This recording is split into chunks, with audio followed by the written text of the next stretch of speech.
I'm going to read it to you. And it says, I had a lot of small victories, but it wasn't until I showed up as me completely that my world began to change. That's never changed for me. And I think I talked about this a lot today. Showing up Mm, for yourself is so important. If you don't do it, nobody else is going to do it.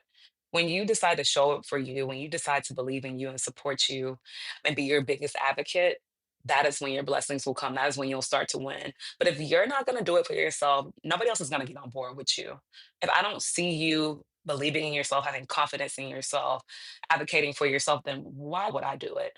I think people that are successful are their biggest fans, not in an unhealthy or arrogant way, but in a way of I got me and I know I'll do whatever it takes to make a way. I believe in me. I'm doing this for my family, for my friends, for the next person that looks like me.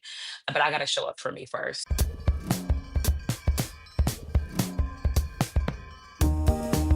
Albert Einstein said, "Don't think about why you question, simply don't stop questioning." Welcome to Curated Questions. I am your host, Ken Woodward.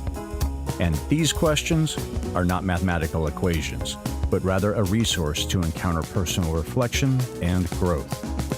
As Tupac Shakur stated, even the genius asks questions. Now, let's engage the questioning community.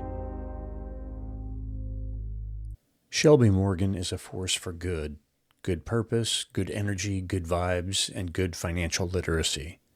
For several years, Shelbie worked in corporate marketing and social media, with her last corporate role in human resources at TikTok. In late 2024, Shelbie bet on herself and pursued her passion project full time when she shifted all her energy and talent into the Hustle, Budget, and Glow podcast. Her mission is to advocate for financial wellness and mental resilience, helping listeners hustle smarter and live boldly.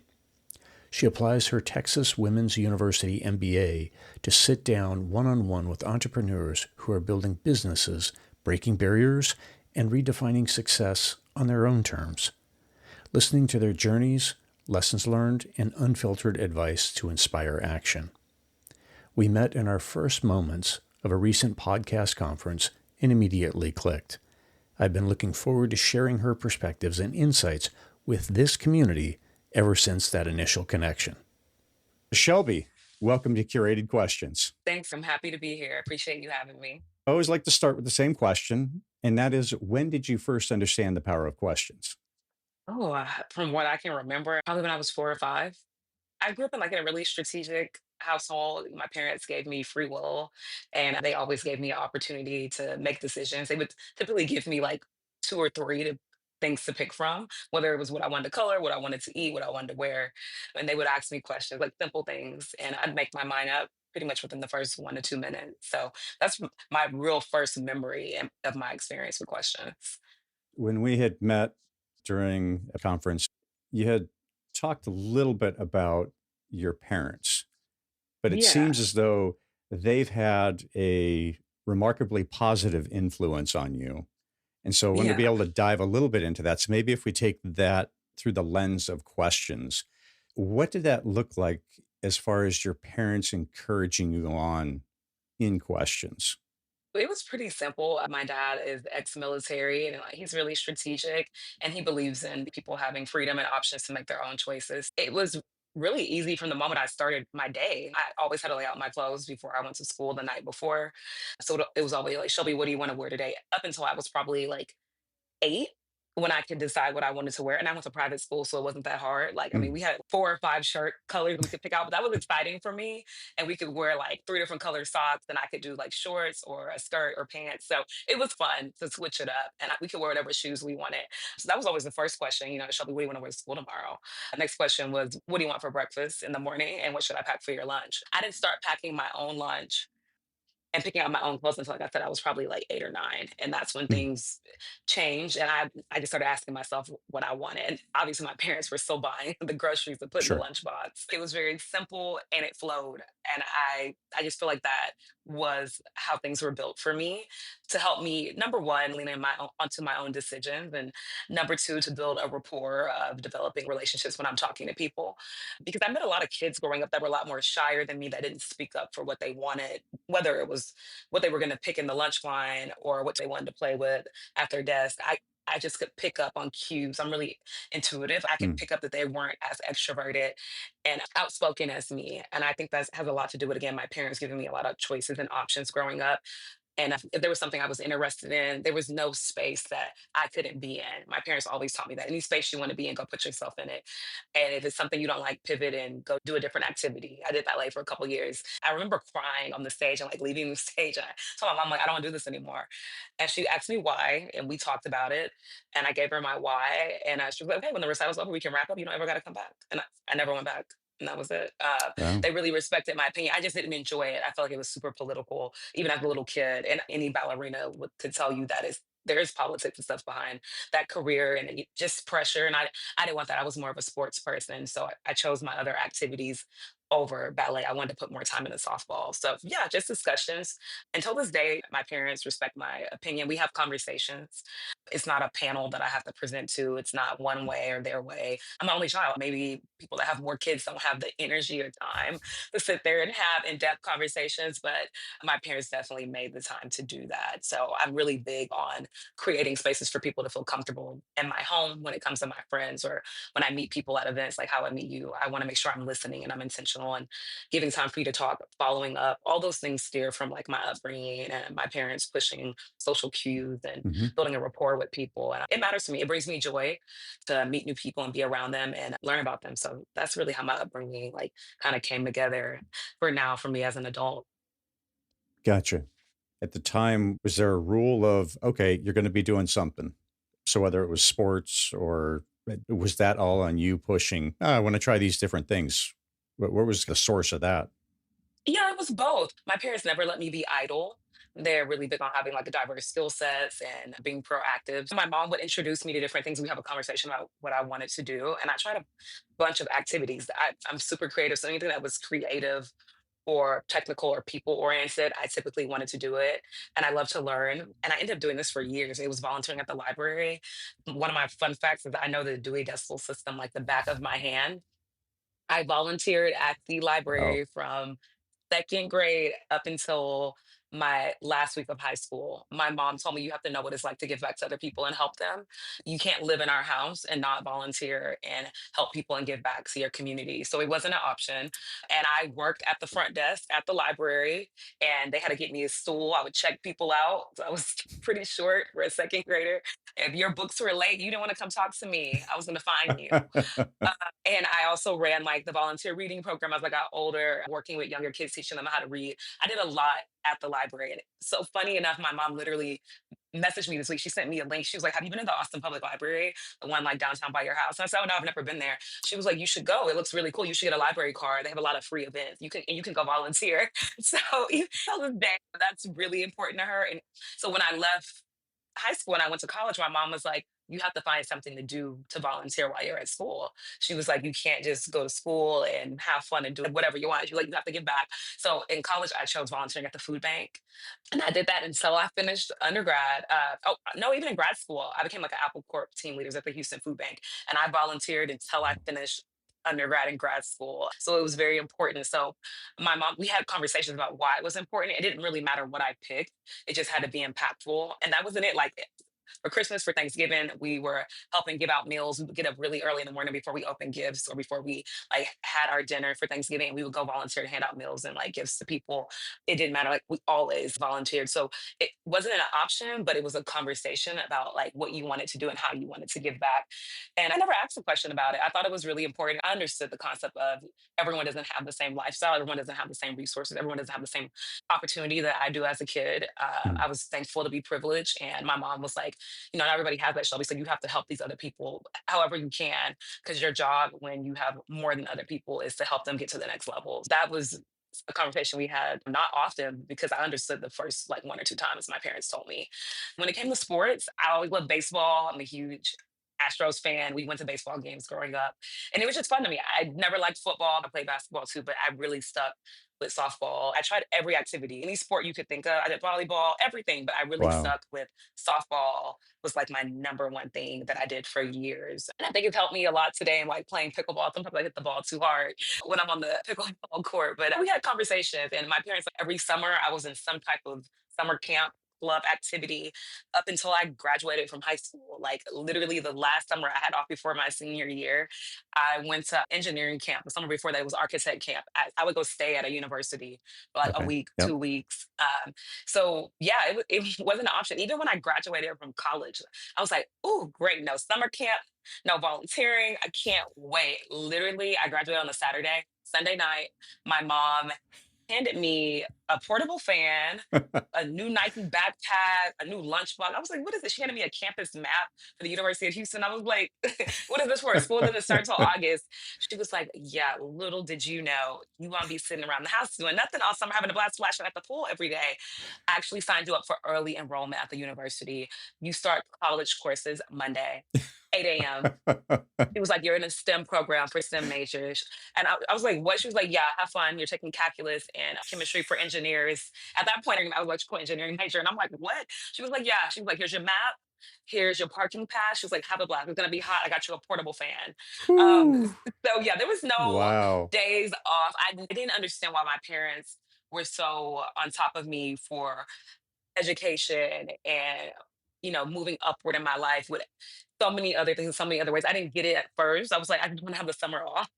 But I get it now as an adult, and none of their hard work and effort went to the wayside. But like I said, I really never questioned my parents. They're not people you question. If they ask you to do something, you do it. Hmm. Like it's just not something I would do. If my mom and dad asked me to do something right now today, I would happily do it without question. We can have a conversation about how I might feel about it, but at the end of the day, I'm gonna do it. Wow. I rose for duty every morning. Yeah. See, the beauty is that now you're probably going to get retirement from the military just by virtue of having the parents. Although you never served, you did the time. I did the Wow. time, but yeah, the military paid for me to go to school, so I definitely got a benefit from it. There's a perk. Yeah. It was a perk. Yeah, I'm very thankful.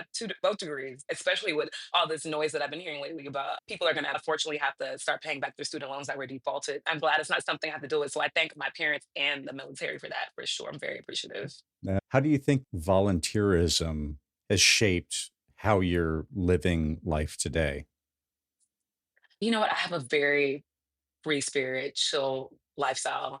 I have a very soft life. And I know people say that all the time now on social media, but I think soft life depends on who you are, the person, and what it means to you. Soft life to me means slow mornings. I mean, starting my day how I want, ending my day how I want, having access to my health in the ways that I want, whether that's going to the gym at 12 or going to the gym at 3:30 or being able to meal prep my vegan lunch, like whatever I want to do. So for me, like I get to volunteer how I want and show up for myself. So I think that's really had an impact on my life and how I Hmm. see things and how I move forward and how I do my day to day. I'm very thankful to have such a relaxed, laid back life and not have to worry so much about things. I'm just really appreciative. So I volunteer in those ways so I can make sure that I'm good throughout the week. So for me, I'm really big on mental health and physical health. So I feel like I volunteer my time into what I'm buying at the grocery store, how I'm planning out what my meals are, the workouts I'm gonna do, the kindness that I'm gonna give to a stranger that I see on the elevator. So I volunteer things to do for myself to impact my overall well-being and that of others that I'm around. Because I think it all boils down to energy. Like Hmm. what you volunteer your time to comes back to you in negative or positive energy. And I feel like you give that off too. I feel like that's how it really impacted me. As far as do I still volunteer and do things from a nonprofit standard? Yeah. And I do it typically in ways of fitness and wellness. Like if there's a 5K that's for a cause, a biking event for a cause, I'm gonna go do it. Like I just did a 5K for Head for the Cure for brain cancer.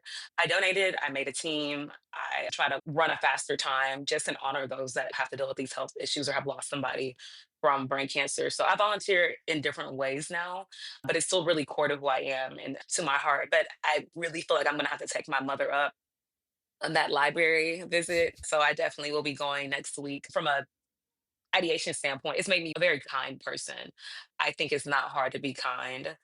And I think a lot of people should practice it more. I think people have lost aspects of kindness, especially with the pandemic. I think people didn't have to talk to people as much. They were at their home for a year and a half. They didn't have to interact. And what I missed the most when the world was shut down was people's smiles and just speaking to strangers, Hmm. asking them how they were doing. So being in situations that I didn't get paid to do, and I was there by choice. I just learned to be a kind person, to be a genuine person. It doesn't matter to me who you are, where you went to school, where you work, what you believe in. I should be nice to you regardless. If I can build a conversation with you, I will. I volunteer my time a lot. That's why I say I volunteer my energy a lot to strangers because a conversation could change my life. It could change their lives. So um, Absolutely. it made me kind. Volunteer made me kind. Volunteering made me patient. It made me very laid back. Not too many things bother me. I'm not confrontational. I don't like to argue. I'm so quick to just be like, oh, okay, no big deal. Like I'm literally just gonna go about my day. So I just don't view things in such a negative light. I don't believe in giving everything so much air that other people probably would. Some things are what they are, and I fight the fights that I can in a positive way. But yeah, volunteering did a lot for me because at the end of the day, we're all kind of volunteering to be here, right? Like Mm. for a short time, not a long time. So make the best out of it. That's what I try to do. There you go. So the kindness element, what might be some questions that might encourage kindness or you think might have informed how you exercise kindness in the world? Anything resonate there at all? I really would think it was just like when I would finish up at any volunteer event or gig that I had, my parents would just always ask me, what did you get out of it? Did you Mm. enjoy it? Did you have a good time? Would you do it again? And I was always really honest, but I love talking about my experience. To be at the library, it was pretty much always the same, right? Like I did a lot of the same tasks. Yeah. I would be like, oh, it was super busy today. I want to lean toward more of doing that and not so much putting the books on the shelves and organizing them with the Dewey Decimal System. But was there a lot of follow up? Especially like for the Thanksgiving and Christmas food drives that we would do, we would engage with these people. We would have conversations, and my mom would be like, "You know, it Shelby, this person might be going through that now, but you don't know where their life is going to take them in the next 4 or 5, 10 years. So I'll Yeah. always help people, always be willing to show up for people, even when they're in a tough spot, and have empathy." So it was really just conversations around kindness and what I thought, what my feelings were, how it impacted me, how I felt. Sometimes I would feel like I wish we could have did more. I wish that we weren't just here today, like giving them food and giving out toys. Like, what are the next steps for these people that are less fortunate? Like, Mm. how are other people going to show up for them in their lives beyond today? So, my worry was always it's not enough. Like, they're still going to need help. When I was volunteering at the food bank, and I was in undergrad or grad school, and one of the setups at the food bank, it was like a shop. You could come in there and shop, and you could get like toothbrushes, food, whatever you needed. And I remember we had got a donation. I don't know what from what grocery chain it was, but it was a whole bunch of like Marvel movie toothbrushes. And Mm. they had the movie was over, they didn't need them anymore, they donated them to us. So we did a backpack drive for back to school and we put toothbrushes in all the backpacks. And time went on and we ended up getting like thank you letters like sent to us. And we read some of them. And I never forgot like this one kid, he said, he was like, "Thank you guys so much for the first time in my life. I don't have to share a toothbrush with my siblings." And that's not something people Wow. think about. I have like two or three. I just threw away one of my electric toothbrushes. The battery, it wasn't zooming the same. And I love a white, bright smile. So I was like, oh yeah, I didn't want to buy a new battery. I threw it in the trash. But he was so thankful for that. So I guess my question was always like, wow, like what else can we do next? Like that impacted his life that much. What else can we do to help this person? So I Mm. really say that was pretty much it. Like I always had some lingering of a sadness, to say the least, to a certain effect when it came to volunteering in those aspects. Not the library. I mean, I didn't feel any sadness volunteering at the library. I just more so wanted to wash all the dust off my hands from the books. I remember I would have to take the library cards. Back then, they were stamping cards. You got to have the card Yeah. in the back of the book. Like times have changed so much. I don't even know how library cards look. They're probably on your phone or your Apple Wallet. I'll Probably find out so. when I go. Yeah. There But you go. yeah, I'm gonna. My mom's not gonna let it go. I'm gonna have to go. But yeah, no. I always just wonder what more could you do for people? How more could you help them, and in which way? Because if you are in these situations where I'm volunteering at, that's not your last stop. You need more than that, obviously. I understand now as an adult, real life and why people end up in those situations, and it's very unfortunate. But as a kid, I was just like, why? Why do they have to live like this? What can we do? Why aren't Mm. people helping them? Like somebody do something. When you're a little kid, like it doesn't make sense to you so much of how the world works and just how things are. Yeah. To a certain degree, I've grown up and I still don't understand why the world works the way that it works. Man. you know. How does curiosity work into your life, whether it's strangers with your podcast? How does that show up for you? Yeah, I'm never not curious. Mm. One of my like traits is learner. I did this, I don't know if it was Myers-Briggs. I printed out my top traits and learner was one of them. I love to learn. Like I would be a forever college student if it made sense. I would have 30 degrees. I love reading, I love learning. I'm just really curious about things and how the world works. I love history.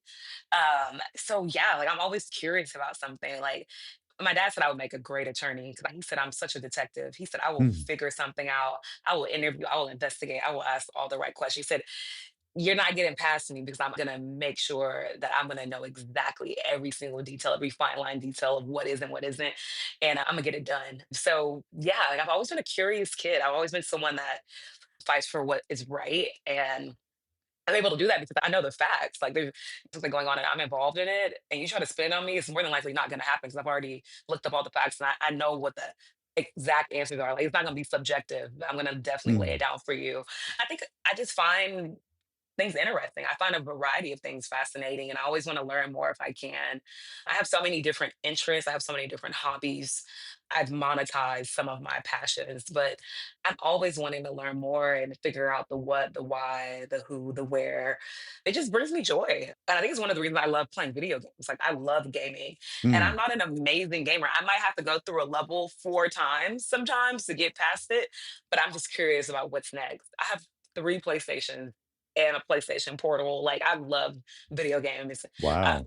my mom just asked me like 2 days ago, "When's the last time you played your game?" And I said, "I played it last week, for like an hour and a half." I got back on my Harry Potter game. I'm a huge Harry Potter fan. I like gaming because it takes my mind away from everything that's going on around me, Mm, the outside world, the present world. And it's fun. It's a maze. I'm just trying to figure out what's next. It's an adventure, and yeah. it sparks my curiosity and my interest. So I think my curiosity and my intuition. Like I often have an idea of how someone is or what's going to happen before it even does. And I think that's why I keep playing the games. Like I kind of know what the next level is going to be, but at the same time, I'm curious to see how it turns out. So yeah, curiosity has helped me in a lot of ways. It's helped me Mm, be creative.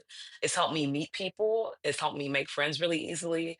I could live anywhere. I can live in Bangladesh. I could live in Anchorage, Alaska. I can live anywhere in the world and I would never be lonely because I'm gonna always be curious about people's culture. I'm gonna always be curious about people's personalities. I'm gonna always be curious about getting to know them. I'm never worried about not being curious or not always wanting to find out more.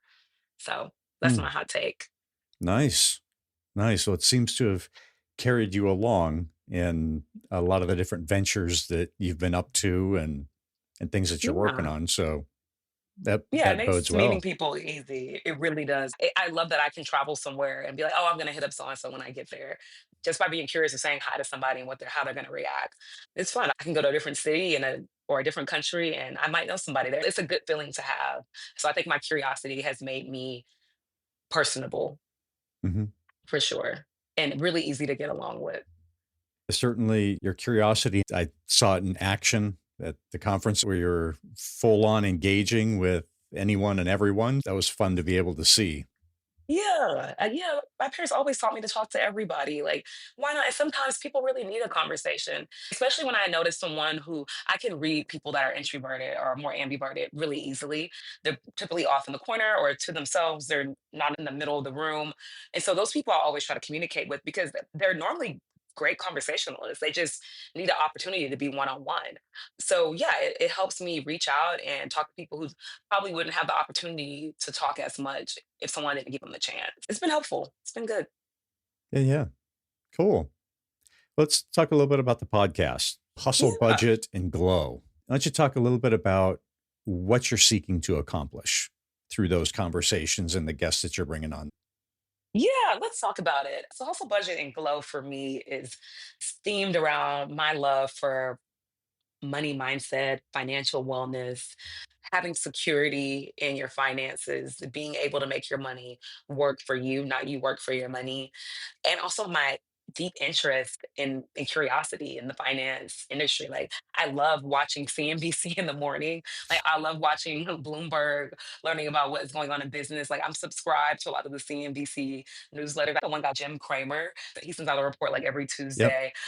I'm fascinated. I think it's really cool. Growing up as a kid, like my grandfather and grandma read the newspaper, and I love looking at the stock section, the financial reporting section of the news. I like numbers. I like math. I don't like calculus or geometry. But I like numbers and just putting things together and what it could do for you. I grew up in a household where money and money management was mentioned from a very young age. It fascinated me. My great grandparents never gave me toys as gifts. They gave me savings bonds. They gave me toys to invest in my future. Yeah. They didn't buy Barbie dolls and stuff like that. That didn't happen. They gave me savings bonds, and my parents never allowed me to use them and cash them out until I went to college. So I was an adult. I got a savings account when I think I was in, I don't know, first or second grade. I had a debit card when I was like 9 or 10. My dad was talking about money market accounts very young. Him and my grandfather Mhm. owned real estate, they owned property. My grandfather was an entrepreneur. He owned a flea market and like a resale shop, like your current thrift shop, but he resold all kind of things. Anything you can really think of. He had a barbecue food truck. He was really entrepreneurial. He was really smart and amazing. And I wish I could have got to know him as an adult, like later on in my life. But yeah, he had a very interesting childhood. He would tell me stories like, Shelby, you can make it anywhere you want. Just know how to sell yourself. Mm. Know how to sell yourself and know how to sell. If you learn how to sell something, and you know how to sell yourself, you can make it. And my grandfather had a third grade education. He grew up in Crowley, Louisiana, as a sharecropper picking sugarcane on a plantation. He had to quit school when he was 8 because they couldn't afford to eat or like feed his siblings. So Mm. he had a very hard life until he left Crowley. He moved to Texas and he like made a way. So if anyone can make it, my grandpa said, if I can make it, you can definitely make it. Like you don't have to have those obstacles. I always was like, okay, like sales, sell yourself, money management, entrepreneurship. Like I was always very fascinated by it. I went to college when I was like an engineering major. I was like, this is not working for me. I like business. I like people. I'm like, I like making something out of nothing. I probably made my first side hustle when I was, I think my first side hustle, I had to be between 20 and 22. I can't remember exactly. I started doing like my own career consulting, like helping people with resumes, et cetera. Cause I worked, my student job was at career services. And I started doing it on my own to help people because I realized I had like a method behind the madness to That relate to younger people better than what I saw the career counselors doing. And I never forget my job. They told me I couldn't work there and do my side hustle. And so I quit. I said, I don't want to work here anymore. I can't do it. This is not a conflict of interest because I'm doing something very different than what y'all are doing. Like my assigned tasks at work are not related to what I'm doing. I'm just using what I learned to help students. And I'm getting paid for it. Like y'all are paying $10 an hour. I'm getting paid more by them. So I quit and I didn't care. I have that kind of personality. You don't want to work with me. You don't want to see me shine. You can go.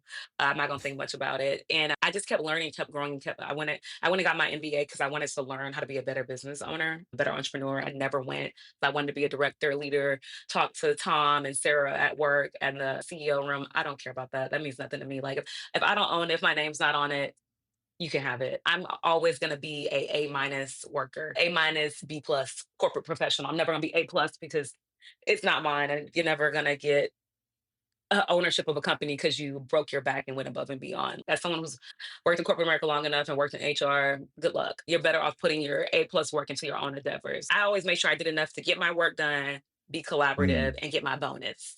I did not and will not ever do more than that. I'm kind, I'm hardworking, but I'm not getting there early. I'm not staying late. I'd rather put my time into my own ventures. And I started thinking about who I was, how my personality was, my side hustles, and money and what all that meant to me and how I wanted to leverage that in my life and how if I started at a young age, if something was ever to happen, if I was ever to lose my job or anything like that, I would always be good. I would never have to struggle or feel like I had nowhere to go. I mean, I can just go back home upstairs to my parents' house, but I'm very independent. And Gotcha. so I just started studying outside of my MBA program. I started looking more into how to monetize your creative passions. And I started my vegan bakery business before I started the podcast 5 years ago.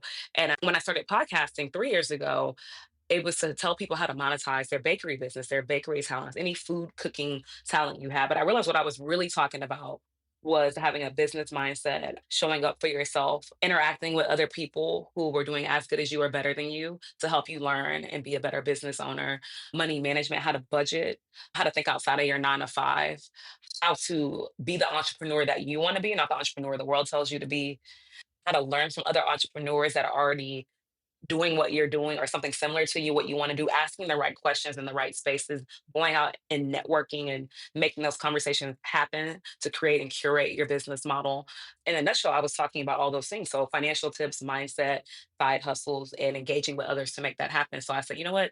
I'm changing the theme of the podcast. Like I'm not talking about baking at all. I'm like, forget that. I'm talking about the grind. I'm talking about managing your money, the budgeting part, and the glow, the shine that comes with it if you hustle the right way, if you manage your money the right way. So I interview entrepreneurs on my show. You're right about that. People from all different backgrounds. I never asked anybody where they went to school, what they majored in, where they work at. That doesn't matter to me. If you're successful, if you're a business owner, then you're successful. And if you want to share that information, you can share it. And I want people to learn that I don't care what your talent is. I don't care if you have a sock company where you make custom socks. I don't Mm. care if you sell banana bread. I don't care if you're a DJ. I don't care if you have a CPA company.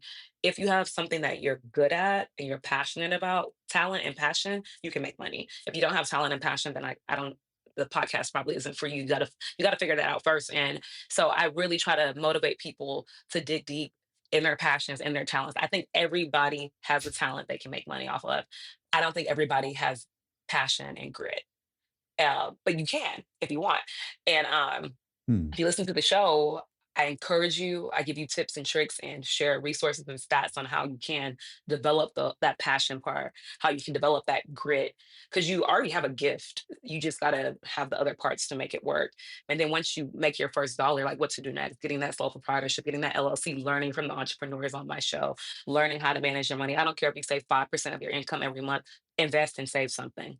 Don't just not do it. We live in a world that's too dangerous for you to play with your cost of living. I don't advise it. And I also Mm. talk a lot about corporate America because I think you have to know what it's like to work for somebody else before you can go work for yourself.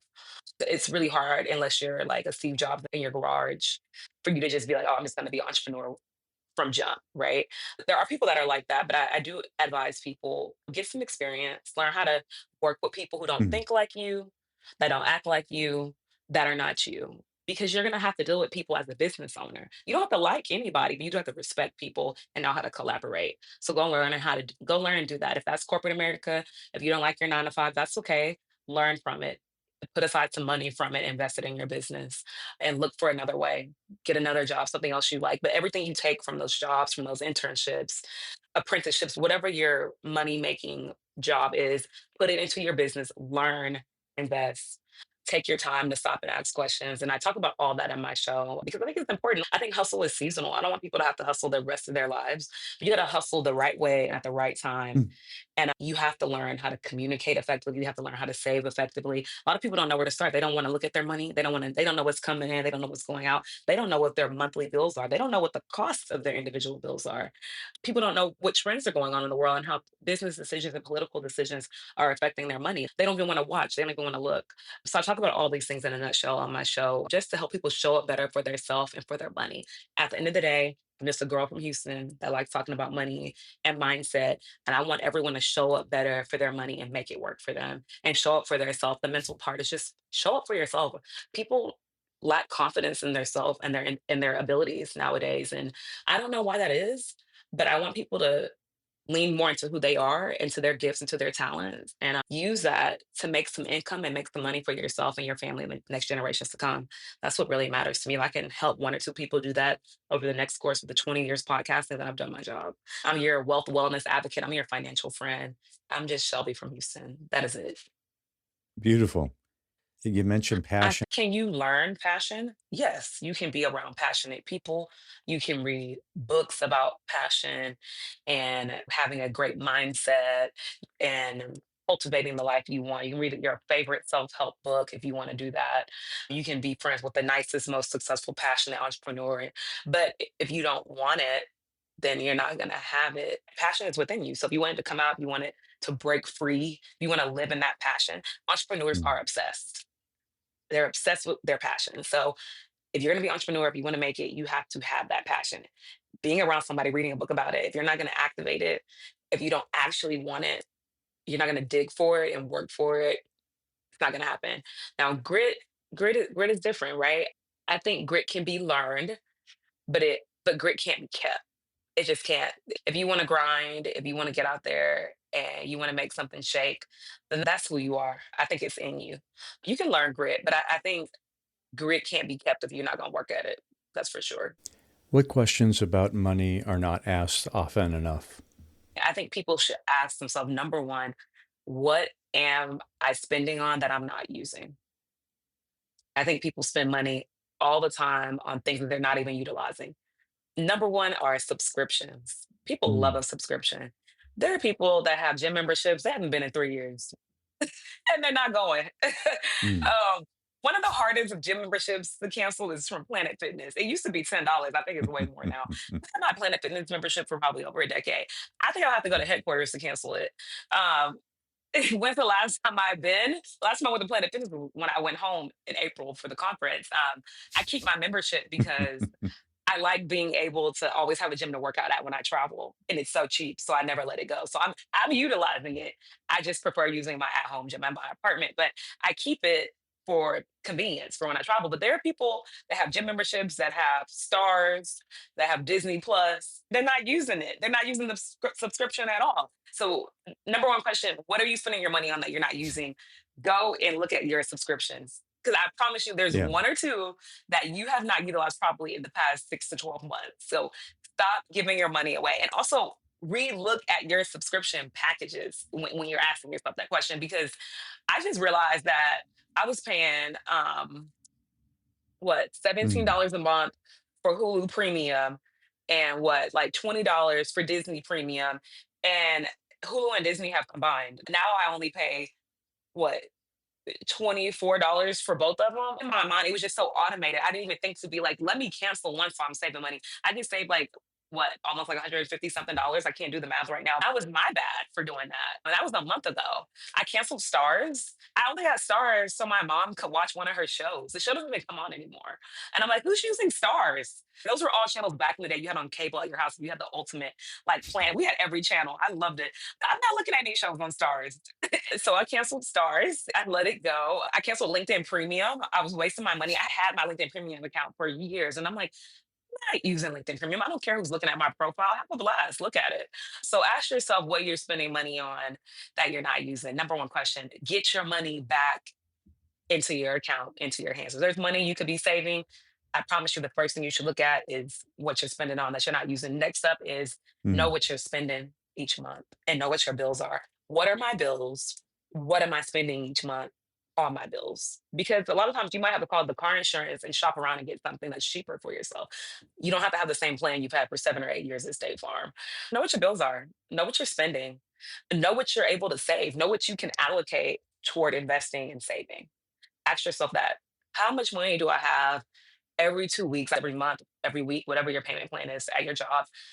What do I have left to allocate at the end of each week, end of each month?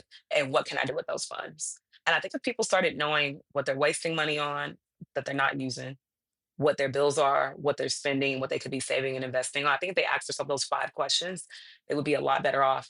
And lastly, ask yourself, why do I want to save and invest this money? What is the reason? Mm. What do I have a use for it? For me, why I want to save money and invest money in a portfolio Mm. is for emergency funds. We live in a world where the economy, cost of living is always changing. You don't want to be caught up. So you should always have an emergency fund. You should always be building up your emergency fund. That way you're never caught in a situation where you feel stuck. Number two is for business ventures. I'm an entrepreneur. I believe in investing in the things that matter to me with strategy. I'm not just going to invest in something for the hell of it. I'm more of a medium risk type of entrepreneur, medium risk financial portfolio investor. Looking at things, I measure the pros and cons. You should definitely be thinking about that as well. And lastly, what would I say? Emergency funds, business ventures, and next up would probably be real estate. Honestly, I think there's power in property, whether that's something you want to live in or something you want to flip. Those are my top 3 for sure. Real estate, emergency funds, and business ventures. That way you always have an out. You can't rely on somebody else to pay your bills and fund your dreams. There's no such thing as the perfect job. There's no such thing as the perfect corporate America dream job. I don't think dream jobs are real. I think you Yeah. can have the dream life you want if you work at it though. But a job, there's no such thing. There might be a job you enjoy and that job you get a lot out of, but don't bet on that. Bet on yourself for sure. Mm. Has there been any particular nugget that you've learned from a guest on your in your discussions on? Learned so much from their experience and I've got a lot of out of how they Mm. explain things and their way because I think how I explain things and how I explain being an entrepreneur, how I explain being successful is different from the next person. And I learn a lot from other people's steps and their success story because one, I may have never thought about it that way, or maybe I haven't done that step. So something that really resonated with me. There was one thing the last guy said that I thought was really interesting. So he is a CPA by day and a DJ by night. He's a wedding DJ and he does corporate events too, but he would go to, where did he live at? He would go to Alabama tailgates. He loved tailgating. He's like a season ticket holder for the Alabama football team. And he loved playing music and bringing people together, having people cha-cha slide in the parking lot. And he was like, man, like I can do this. I can play music. I can bring people together. And he was like, what really got me was I went to 6 weddings in 1 year, and only one of them had a good DJ. And I never forgot he said that, because how many times have we been to 6 bakeries, and only one of them was good, six Mm. coffee shops, and only one of them was good, 6 doctors, and only one of them was good? We've had enough experiences with something that we either enjoyed or were involved in, and only one time it hit. That is the aha moment for you to go and do it better. That is the aha moment for you to go and be an entrepreneur in that field. Yeah. Okay. If you've been to 6 clothing stores and none of them curated things in a way that met people felt welcome and felt like, oh, these outfits are going to look good on me. They're going to work for me. Make your own boutique. Okay. Like I said, if you've been in enough situations, at some point you're going to have that aha moment. It's probably crossed your mind before.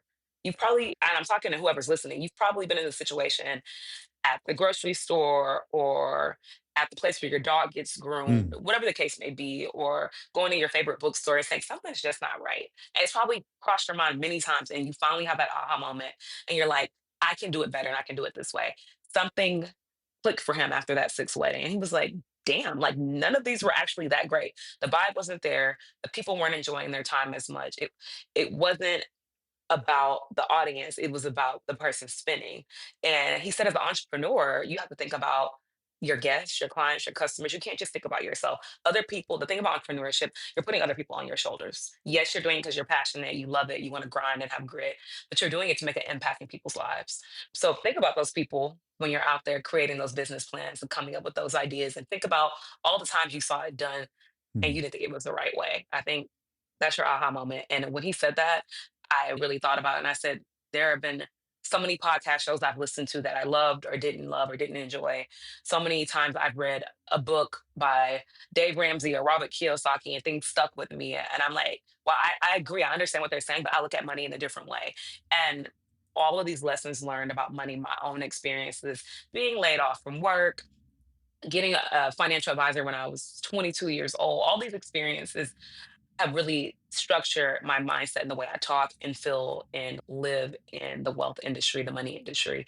And all those things brought me to do my podcast. And that's pretty much what I'm trying to say. Like, different parts of your world eventually come together and it clicks for you and it sticks with you. But yeah, that really stuck to me when he said that on the show. Mm.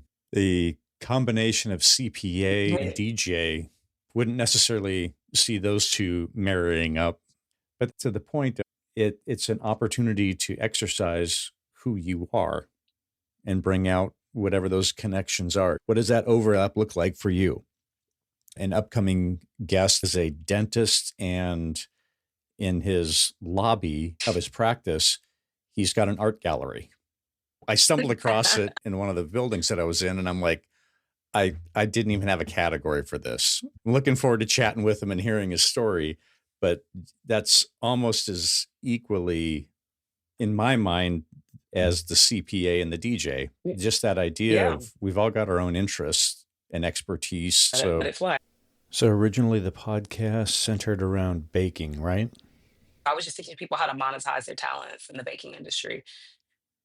And then I realized I was talking about money management, budgeting, finance, entrepreneurship, and that's it shifted. Gotcha. So it went from a Okay. bakery business podcast to a business podcast.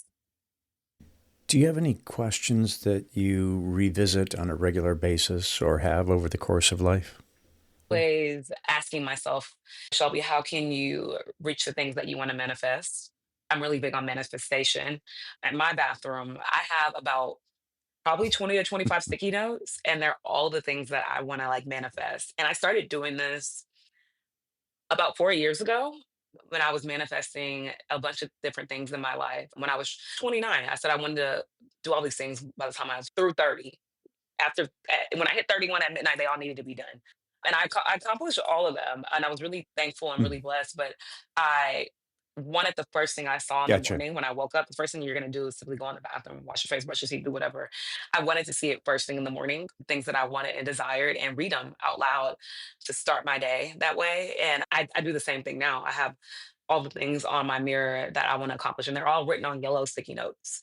And I have the little stickers you can buy that have the orange, pink, and green circles you can take off that you can get at like Office Depot. So I keep those in my top bathroom drawer. And when I accomplish something that's Mm. on that list that I want to Yep. manifest, I put a sticker on it. And I ask myself every day, like, Shelby, how are you gonna manifest some of this stuff? How are you gonna make it happen? A lot of times I don't know how I'm gonna do it, but if I can do anything, I can make a way.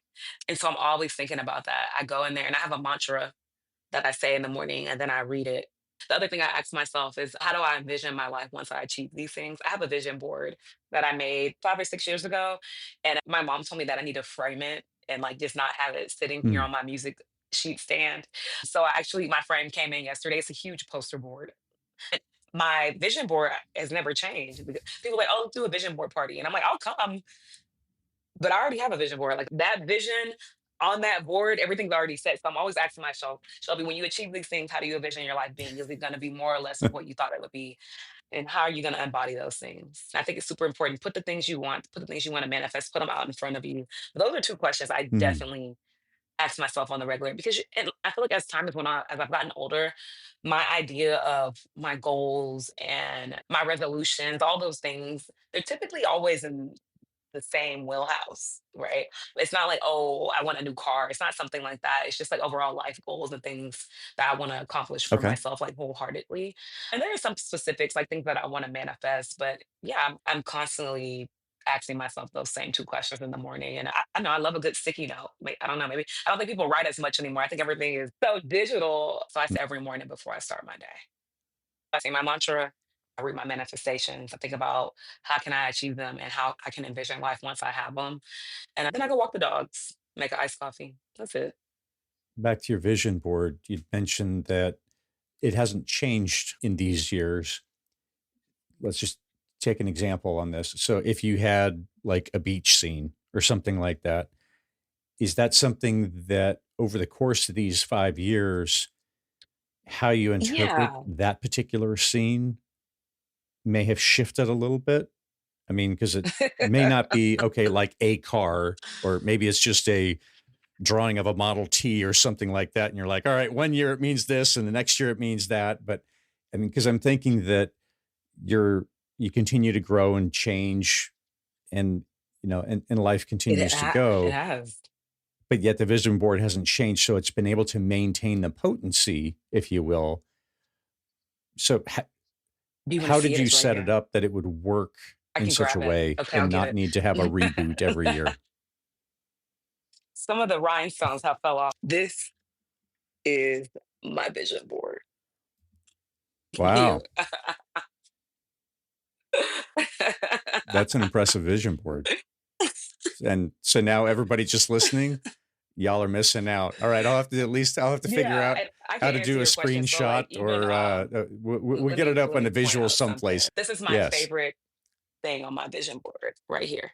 I'm gonna read it to you, and it says, "I had a lot of small victories, but it wasn't until I showed up as me completely that my world began to change." That's never changed for me, and I think I talked about this a lot today. Showing up Mm. for yourself is so important. If you don't do it, nobody else is going to do it. When you decide to show up for you, when you decide to believe in you and support you and be your biggest advocate, that is when your blessings will come. That is when you'll start to win. But if you're not going to do it for yourself, nobody else is going to get on board with you. If I don't see you believing in yourself, having confidence in yourself, advocating for yourself, then why the hell would I do it? I think people that are successful are their biggest fans, not in an unhealthy or arrogant way, but in a way of I got me and I know I'll do whatever it takes to make a way. I believe in me. I'm doing this for my family, for my friends, for the next person that looks like me. But I got to show up for me first. That is my favorite thing on my vision board. And that's never going to change. I'm going to always feel that way. But yeah, I curated my vision board around the things that are most important to me. I have these Mm. two giant schnauzers smiling, looking super cheerful and happy with their bow ties on. And that's because dogs bring me so much joy. That's never going to change you. And that's at the center. of my vision board, 'cause my dogs are my heart. And the older they get, they're 10 and a half and almost 10. And the older they get, the more I think about, man, like I've gotten Mm. 10 years older too. Like, not just the dogs. I got the dogs when they were puppies. So if the dogs are 10, that means I'm 10 years older too. So we're all aging, but I love them to death and they're at the heart of everything that I do in my life. And they bring me so much joy. And I know I won't have them forever, but I'll always have a place in my heart. And these are somebody else's dogs. Mind you, I got all the stuff out of magazines. But when I saw it, I thought about my two dogs and how much I love them. And I said, no matter what happens, I'm gonna always have a dog in my life, always gonna have a pet. And I'm gonna treat them with love and kindness. That's never gonna change. All of these things are just, it is what it is. And there's you said about a beach scene.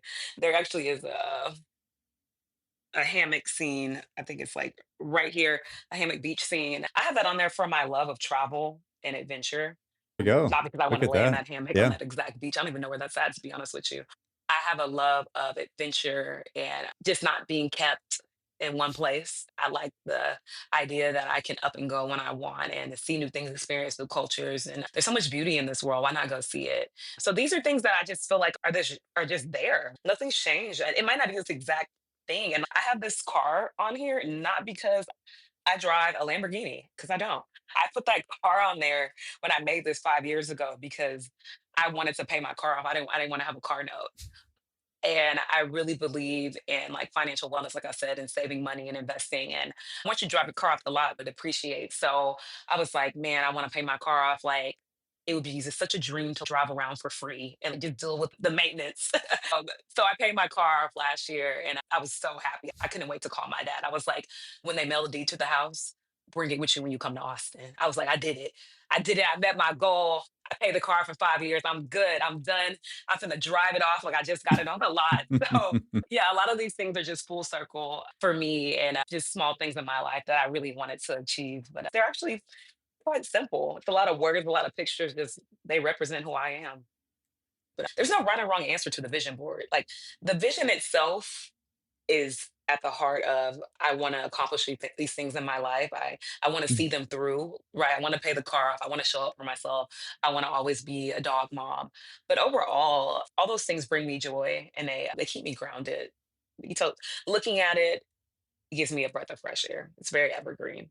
I'm gonna go ahead and frame it. It has some holes in it from when it was on the wall. My mom was like, "Take that down, get you a frame." Yeah. Like it's been beat up. I literally like bubble wrapped it when I moved to Austin and put it in its own box. She was like, "You on this vision board?" I was like, "If anyone's gonna see anything come to fruition, it's me." It's a reminder, my little trophy. That'll work. I wanted to loop back on when you were talking about belief in yourself and making yourself a priority, because there's lots of circles that say that you must serve others and put others before you. And that kind of becomes a drumbeat whereby it's forgetting to put your mask on first. And therefore, you expend yourself on everyone else. If you're really selfish, then yeah, drink that deep because you need to be calibrated. But if that's not the case, can you help? What's your thought on bringing clarity to that perspective? That doesn't mean that you shouldn't show up for other people. It just means that you have to be the best version of yourself before you can be the best version for somebody else. So you want to be the best mom, the best dad, the best daughter, the best son, the best coworker, the best manager, the best team lead. You want to be all Mm, those things, right? And there's nothing wrong with that because those people need you. They are counting on you. You did say you would also show up for them. But if you don't take care of your mental health, your mental well-being, your financial health, your physical yeah. health, you can't do any of that. You're going to be in debt, you're gonna be in the hospital because your health is bad. You're gonna either need to start going to counseling or you're gonna realize you're going to see the wrong person and they're not actually helping you because you didn't even put your ducks in a row on this end in your personal life. You can go to therapy all day if you want to. I'm really big on mental health. Um, but you might have to pivot and maybe you need a mental health coach, maybe you don't need a therapist, whatever the case may be. But if you're not focusing on yourself, let's just say you're over here on this side, then all these other Mm, people, your team that you lead, your family that relies on you, your wife, your husband, your dog. all that's going to fall to the wayside because you're not good at any of these areas. You're not saving your money. You're not budgeting your money. You're not being honest with your therapist or your mental health coach, or you're seeing the wrong kind of therapist, mental health coach, and they're not helping you. And you're just staying and feeling stuck because you don't want to hurt their feelings. You're not working out. You're not eating right. You're not doing any of those things. So you're kind of just coasting. That's not showing up for yourself. You're still getting money, you're still getting paid, you're still alive, you're still putting food in your body, but you aren't putting any thought into yourself. So because you're not showing up for yourself, all these people are not only taking your energy, but you're not giving them the best version of you. And they deserve better than that, and you deserve better than that. So that's what I mean when I say show up for yourself. Bet on yourself. Hmm. A lot of people take on other people, other things. I don't want to call them burdens. I would just call them abilities because you have to be a strong, able person to put so much on you. But at the end of the day, they're breaking down, they're worn out, they're burnt out. And when somebody becomes burnt out, they're no good to themselves or to anybody around them. I think we've all hit breaking points in our lives when we were tired and things became too much, but we knew when to Hmm. stop. Usually we always know when to hit the brakes, but some people don't hit the brakes, they hit the gas. So slow down, take your time, show up for yourself. And that way you can just be a better version for everybody else that's around you. I think that's what showing up really is. So hope that was helpful. Yeah. Thank you. As you reflect back on where you are today, were there any pivotal questions, whether it was mentors asking you or any questions that you asked yourself Hmm. specifically helped you get to where you are I today? think one of the biggest questions that I've asked myself over the past 10 years, going somehow I turned 30 something, I don't know how. At least I still look like I'm in my 20s. If something or someone isn't adding value, I would definitely reassess it. Hmm. And also the next question I ask myself is, does this bring peace? Like, do I feel like my nervous system goes into shock when I'm around this person or in this environment or doing this thing? Or do I feel joy and happiness and calm? So if the answers are the opposite of that, I'm going to reevaluate. If something or someone isn't bringing value to my life, I'm going to wish them well and bless them. It might take me who knows how long to figure out whether or not something or someone brings peace and value. But I constantly ask myself those questions. Does this bring peace and value to my life? Because if I'm not adding value, if I'm not living in peace, I honestly don't want it, Kenneth. Hmm. Yeah. As we start to turn the corner towards wrapping things up, were there any topics or any other points on questions that you were thinking about that we didn't get a chance to cover? Not that I can think about. I just want everybody on who's listening, tuning in, whenever you do, ask yourself, when's the last time you betted on yourself? And I'll leave it at that. Hmm. That's a great question. Love that. All right. So, where are the best places for folks to track you down and learn about the things that you're interested in? Yeah, you want to say hi, you want to hit me up, you want to learn more about the podcast, hustling and budgeting and glowing. Definitely hit me up on any social media streaming platform, Hustle Budget Glow, or type in Hustle Budget and Glow on the YouTube channel. And if you want to learn more about the bakery, literally grub it up. Type in Grub It Up LLC, GRUBIT That's it. That's how you get in touch with me. And I'm Shelbie Morgan. I live in Austin, Texas. So if you're ever in Austin, say hi to me. I love coffee, pickleball, and lunch. So we can do all three if you ever come visit Ken. Anybody listening, I'm Beautiful. never going to turn out an opportunity to hang out with somebody and have good vibes. But yeah, hit me up. If you want to email me, it's hustlebudgetglow@gmail.com. Sweet. Shelby, thank you for bringing the energy and your full self to the conversation to be a part of the Curated Questions community. Thank you. Always, always bringing the energy and the vibes. Love it. Ken here. Shelby was kind enough to send over a picture of her vision board, and I included it in the blog post on the website. So just go to Curated Questions podcast and then find the episode with Shelbie Morgan, and you can see a picture of her vision board. And with that said, I really enjoyed Shelby's stories and insights. These are 4 takeaways I captured. What else did you catch? Number 1, the foundation of early choice making. Shelby's parents gave her structured freedom from the age of 4, offering her 2 or 3 options for daily decisions, such as clothing, breakfast, and lunch. This strategic parenting approach helped build her confidence in decision making and developed her ability to advocate for herself, Rather than dictating choices, her parents created a framework that allowed her to exercise agency while learning to articulate her preferences and reasoning. Question: how can you create structured choice opportunities in your relationships or work to help others develop confidence and decision-making skills? Number 2, the power of mandatory service to others. From second grade on, Shelbie's parents required her to volunteer, whether at the library, food bank, or community events. This wasn't optional, but the specific type of service was her choice.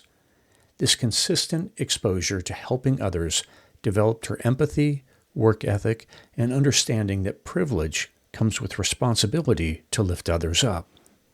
Question: what consistent service commitment could you establish to stay connected to your community and maintain perspective on your own blessings? Number 3, the art of showing up completely as yourself. Shelbie's favorite vision board quote emphasizes that real success came when she stopped trying to be someone else and fully embraced her authentic self. She believes people must become their own most prominent advocates, not in an arrogant way, but with genuine self-belief and confidence. Others won't invest in you if you don't first invest in yourself. Question: in what areas of your life are you still holding back from showing up as your complete, authentic self, and what would change if you did? Number 4, ask yourself the fundamental financial awareness questions regularly. Shelbie emphasizes that people don't ask themselves basic but crucial money questions often enough. She recommends consistently asking, number 1, what am I spending money on that I'm not using, such as subscriptions, memberships, and services? Number 2, what are my actual monthly bills and expenses? Number 3, how much do I have left to allocate towards saving and investing? And number 4, why do I want to save and invest this money? I mean, what's the purpose? The deeper principle is to use questions as tools for self-accountability and awareness. Shelbie demonstrates this throughout her life, from her daily morning ritual of asking, how can I manifest these goals, to her regular check-ins about whether something brings her peace and value to her life. Question: what is one essential question you could ask yourself weekly to maintain awareness and accountability in the areas of your life that matter most, whether that's finances, relationships, health, or personal growth? And just like that, you've made it to the end of another episode. To those on the other side of the speakers, thank you for being here. Gratitude shout out to Beauty Pill for the show's music and producer Ben Ford for the technical help. This episode was recorded on Piscataway land. Please engage with this episode in some manner. Download, follow, save, like, share, or comment about something that resonated. This action ensures we are engaging the questioning community. So until next time, keep questioning.